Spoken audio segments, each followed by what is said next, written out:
रायगड रोहा येथे डॉक्टर चिंतामणराव देशमुख शहर नाट्यगृहाचा भव्य लोकार्पण सोहळा राज्याचे उपमुख्यमंत्री अजित पवार यांच्या हस्ते संपन्न झालाय।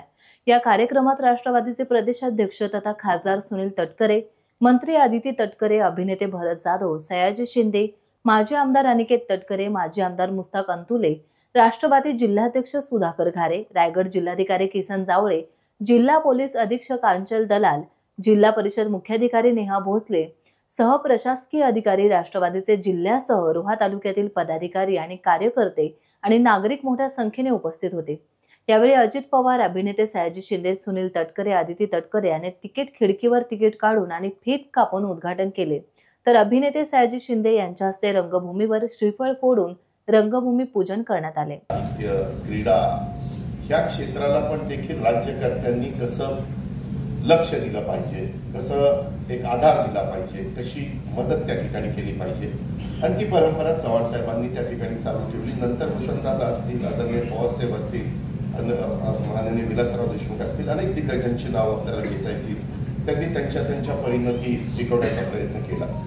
इथं कोकणच्या भूमीमध्ये जन्माला आल्यानंतर तटकरे साहेबांनी पण त्यांच्या वडिलांचा वारसा चालवला, परंतु त्याचबरोबर मागाशी बोलत असताना सातत्याने सांगितलं गेलं, त्यांनी पण कलेला महत्त्व दिलं, संस्कृतीला महत्त्व दिलं, साहित्याला महत्त्व दिलं, क्रीडा क्षेत्राला महत्त्व दिलं आणि हे करत करत त्यांनी आपलं स्वतःची काही राजकीय भूमिका आहे ती लोकांच्या समोर मांडण्याचा प्रयत्न केला आणि हेच खरं प्रत्येक राजकीय व्यक्तींनी अंगीकारलं पाहिजे असं माझं स्वतःचं मत आहे। मागाशी पण बोलत असताना दोघंही आमचे भरतजी पण आणि सयाजीराव पण काय बोलले की आम्ही बऱ्यापैकी आता निधी देत असतो, परंतु तो निधी तिथल्या तालुक्याच्या ठिकाणी कोणत्या कारणाकरता वापरला पाहिजे हे तिथल्या लोकप्रतिनिधींनी पण ठरवलं पाहिजे। एक गोष्ट खरी आहे, मला अनेक कलावंत सांगत असतात की दादा काही ठिकाणी इतकी दयनीय अवस्था आहे। इव्हन मी आता ज्या पुण्याचं पालकमंत्रीपद भूषवतो किंवा पिंपरी चिंचवडचं, तिथं पण कधी काही कलावंत तक्रारी करत असतात, बालगंधर्वला इथं असं आहे, तिथंही अनेक सभागृह आम्ही केलेली आहेत। आमच्या पिंपरी चिंचवडला पण अनेक सभागृह केलेली आहेत। आम्ही सरकार म्हणून एकदा ते उभं करून देण्याच्या करता मदत करतो, परंतु हे नंतर मेंटेन करणं फार अवघड जातं। पुढच्या कालावधीमध्ये आपल्या सर्वांसमोरच सादर होत असताना आज या वास्तूचं उद्घाटन दादा आपल्या हस्ते होत आहे, याचा एक मनापासूनचा अभिमान आम्हाला आहे। फार क्वचित असे प्रसंग असतात जिथे ज्या वास्तूचं भूमिपूजन आपल्याला करायला मिळतं त्या वास्तूचं उद्घाटन सुद्धा हे आपल्याला करायला मिळतं आणि आम्हाला या गोष्टीचा विशेष तर आनंद आहे की ज्या नेतृत्वाने आम्हाला पाठबळ दिलं, ही वास्तू तयार करत असताना आदरणीय तटकरे साहेब हे वेगवेगळ्या योजनांमधून आम्ही सगळेच लोकप्रतिनिधी म्हणून निधी उभारण्याचा प्रयत्न करतच होतो, पण त्याचबरोबर त्याच्यामध्ये आपली साथ लावली। या कार्यक्रमाच्या निमित्ताने मी आवर्जून राज्याचे मुख्यमंत्री देवेंद्र फडणवीस साहेब, राज्याचे उपमुख्यमंत्री एकनाथजी शिंदे साहेब यांचेही आवर्जून आभार मानेन की त्यांनी या वास्तूच्या साठी लागणाऱ्या निधीमध्ये जे काही पाठबळ आहे ते त्यांच्या परीने त्या ठिकाणी दिलं। पण आज दादा ही वास्तू उभारत असताना ज्या वेळेला एक इथलं रूम तयार होत होती किंवा एक साऊंड सिस्टीम असेल किंवा याच्यातला ज्या वेळेला कोपरा तयार होत होता त्यावेळेला नेहमी तटकरे साहेब असतील, मी असतील, अनिकेतबाई असतील, कळत न कळत आमच्या एक मनामध्ये किंवा आमच्या डोक्यात एकच विचार असायचा की आपल्याला दादांना उद्घाटनाला आणायचंय आणि उद्घाटनाला आणत असताना एकही असा कोपरा राहता कामा नये की जिथं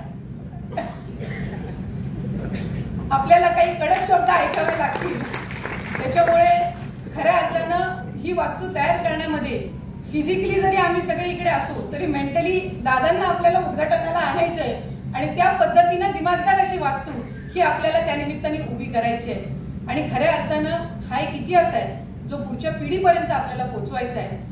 याच रंगमंचावरून अनेक कलाकार तयार झालेले आहेत, याच रंगमंचावरून पुढचे रोहा शहरातले आणि आपल्या भूमीतले आणि तालुक्यातले आणि जिल्ह्यातले कलाकार तयार होणार आहेत। त्याच्यामुळे ही वास्तू आज त्यांना समर्पित करत असताना डॉक्टर चिंतामणराव देशमुख साहेब यांच्या नावाने ही वास्तू एका बाजूला होत असताना त्याचं एक दडपण आपल्यावर असणार आहे, त्याची एक जबाबदारी आपल्यावर असणार आहे। दादांनी खरं तर गेल्या वेळेला आपण कार्यक्रमाला आलेला असताना त्यांच्या नावाने आपण एक बायोडायव्हर्सिटी पार्क सुद्धा रोहा तालुक्यामध्ये तयार करतोय, म्हणजे ज्या ऐतिहासिक नावाने आपण सर्वच ओळखले जात असतो खऱ्या अर्थानं ते नाव पुढच्या पिढीपर्यंत आणि त्याच्या पुढच्या पिढीपर्यंत पोहोचवण्याची जबाबदारी ही आपण सगळ्यांनी त्या निमित्ताने उचललेली आहे. आणि आज ही वास्तू जी तयार झालेली आहे त्याला जरी तटकरे साहेबांची संकल्पना असली तरी रोहेकरांची ही इच्छाशक्ती आहे, त्यांचा आशीर्वाद आहे आणि त्या आशीर्वादातून आज ही वास्तू तयार होत आहे.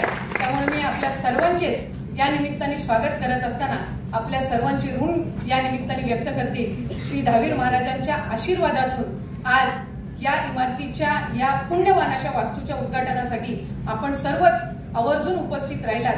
आपल्या सर्वांचे सुद्धा या निमित्ताने मनापासून स्वागत करून आपले आभार मानून माझे लांबलेले प्रास्ताविक या ठिकाणी थांबवते. धन्यवाद. जय हिंद, जय महाराष्ट्र. कालावधीमध्ये बरेच जे आपण असाल, सयाजीचे असा आपण असा, तुम्ही सकाराम माइंडरचा या ठिकाणी उल्लेख केला. त्या कालावधीमध्ये नेहरू फुलेंनी सुरू केलेलं ते नाटक त्यावेळच्या प्रचलित मानसिकतेच्या विरोधामध्ये एक तऱ्हेचं एक वेगळं वातावरण त्यावेळेला संबंध निर्माण होतं. योग्य की अयोग्य अशा पद्धतीची चर्चा त्या कालावधीमध्ये होत होती. परंतु मनामध्ये असलेले विचार, समाजामध्ये चालू असलेल्या अनेक गोष्टींची अनुमती हे रंगमंचावरती सादर करणं हे कलाकाराचं वैशिष्ट्य त्यानिमित्ताने असतं. महाराष्ट्राने असे अनेक कलाकार त्यानिमित्ताने अनुभवले. काशीनाथ घाणेकरांनी ऐतिहासिक नाटकामध्ये केलेली भूमिका असेल, व्यावसायिक नाटकामध्ये केलेली भूमिका असेल, ते रोह्यामध्ये शिकले असं मला कोणीतरी माझ्या रोह्याचा एका सहकारी सांगितलं. अनेकच्या कालावधीच्या पूर्वी अशी वेगवेगळी माणसं ज्यावेळेला कला क्षेत्रामध्ये दिग्गज पद्धतीने काम करण्याचा प्रयत्न करत असतात आणि आपण दोघांनी म्हणून आवर्जून या ठिकाणी उल्लेख केला की उभ्या देशभरामध्ये वेगवेगळे रसिक प्रेक्षक असतील, पण तो महाराष्ट्रातला मराठी रसिक प्रेक्षक जो नाट्यवेडा आहे तो जगाच्या पाठीवरती आणि राज्याच्या पाठीवरती कुठेही नाही, तो माझ्या महाराष्ट्रात आहे. याचा मला मनापासून आनंद आणि अभिमान त्या ठिकाणी निमित्ताने वाटतो. टाइम्स डिजिटलला लाईक करा, शेअर करा, सबस्क्राईब करा आणि बेल आयकॉन दाबायला विसरू नका. Times digital.